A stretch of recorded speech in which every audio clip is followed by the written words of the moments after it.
What's up, Scoops? After I did my last video, Weird Celebrity Deaths, I had a lot of people asking me for specific people that they had heard. So I thought I'd do a video encapsulating all of the ones that you guys have requested, as well as a few of my own. Just the same as last time, I will not have them in any specific order, but I will have them in groups, except I did have one request for you guys that didn't fit in any of the groups that I made. So I just want to start with that one. In a comment from Armana, she asked me to cover Andrei Mironov. He was a really famous Russian actor who was actually regarded as one of the most famous and talented actors of that time. One interesting fact about him is that he was born on March 7th, 1941. However, his birth was officially recorded as March 8th, 1941, because that in Russia is the International Women's Day, and his parents wanted him to be recorded as an official gift to women. All I have to say about that is, really? Your mom helped you with that pickup line? Really? Honestly. Now on to the unfortunate part. On August 14th, 1987, he was performing in the play The Marriage of Figaro when he suddenly collapsed and became unconscious. It was later found out that he died of an inborn aneurysm, which basically means he had a blood clot that burst in his brain, and you can't survive after something like that. This next section is called Out of Control, basically because it's about a bunch of aircrafts that we're out of control. Starting with the other half of Armada Volya's comment, where she asked me to cover Yuri Gagarin. Yuri Gagarin was the first man in outer space and was actually regarded as the most famous man on Earth for a while. And despite the fact that he was incredibly famous, on March 27th, 1968, he suddenly died. No one would say how, no one would say what happened, he just died. And it was labeled classified for 50 years. It was only in April of 2011 when they finally decided to declassify it and release the reason why he died to the world. According to the declassified paper, he was in the middle of a routine training exercise when suddenly he saw a weather balloon, swerved to avoid it, lost control, and crashed. However, if that's all that happened, why in the world was his death classified for over 50 years? There are a lot of conspiracy theorists who are still talking about it and think that we will never know how exactly he died.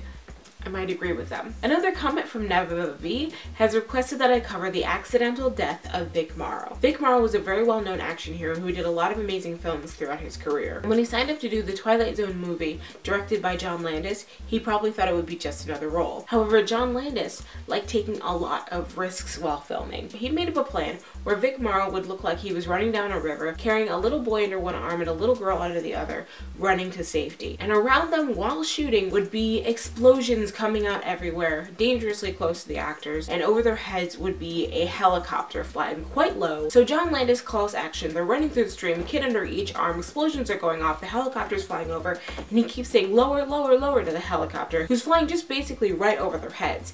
Just as he's about to pull out of the shot, however, he completely loses control, begins plummeting and spinning, and lands right on Vic Morrow and the two children. While trying to get away from the helicopter, he accidentally dropped the little girl. He attempts to go back for her, but the little girl is crushed by the helicopter, and he and the little boy had their heads chopped off by the blades of the helicopter. John Landis was charged with involuntary manslaughter, but he was found innocent, and to satisfy everybody, Warner Brothers paid every family who'd lost somebody $2 million each. This next section is called Wrong Place at the Wrong Time, because these two people would not have died if they'd been anywhere else at that time. First person in this category is Nita Ghaemi, who was not famous until the day she died. Nita was a very regular 26-year-old Iranian woman who on the morning of June 20th, 2007 was sitting in a car in traffic on the way to protest some things that were going on in Tehran at the time. The air conditioning in the car wasn't working and they really weren't moving, so they parked the car, hopped out, and were going to walk to the protest. They stopped to watch some of the protests that were going on right then when suddenly an errant bullet shot her in the chest. A doctor nearby, the person she was with,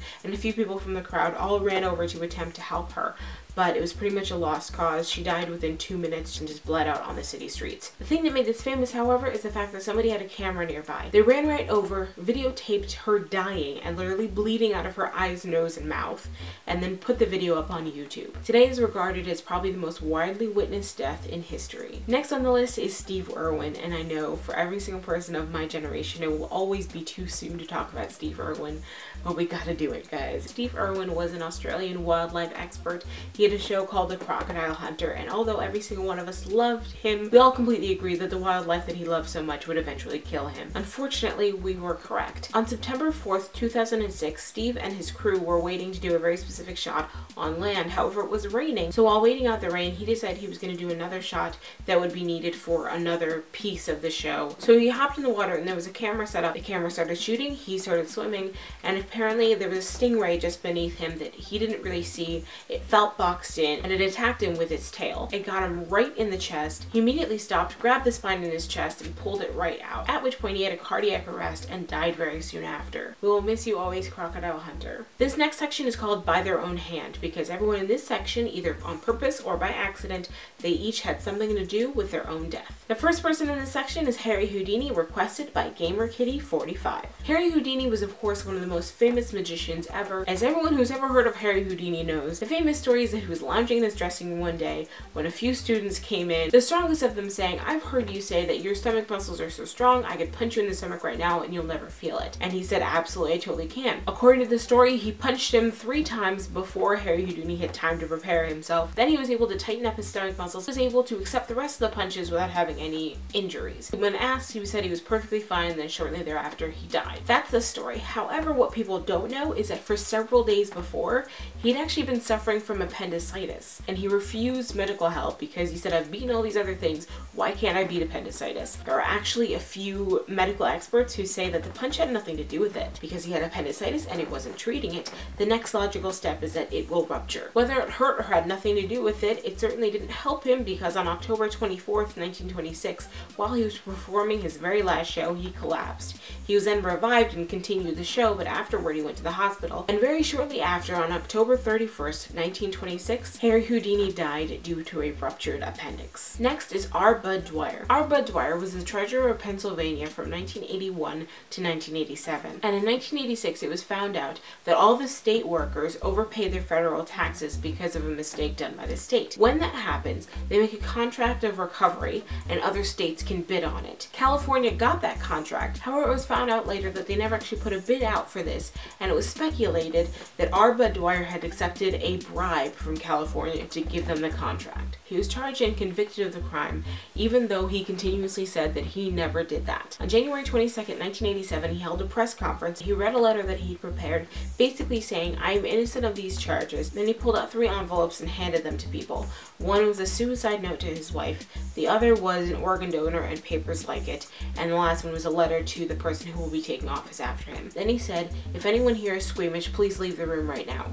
Then, in front of press conference, live video feeds, pulled a gun out from underneath the podium, put it in his mouth, and pulled the trigger. And it had been said that the bullet still resides in that wall to this day. Michelle Ziering provides the last request. Asked me if I could cover the Christine Shubik story. Christine Shubik was a newscaster in 1974. According to the statement she made in the days leading up to her death, she was very sad about the fact that she was a 29-year-old virgin, and as a depressed person already started believing that the problem was her. 3 weeks before her death, she asked her boss if she could do a story on suicide. He gave her the green light, and she began doing a whole bunch of research on the subject, including going to talk to the local sheriff. When she asked him what is the most effective way to commit suicide, he told her to be shot to the head right behind the ear. 1 week before her death, she made a joke to the night news editor that she had bought a gun and she was going to commit suicide on the air.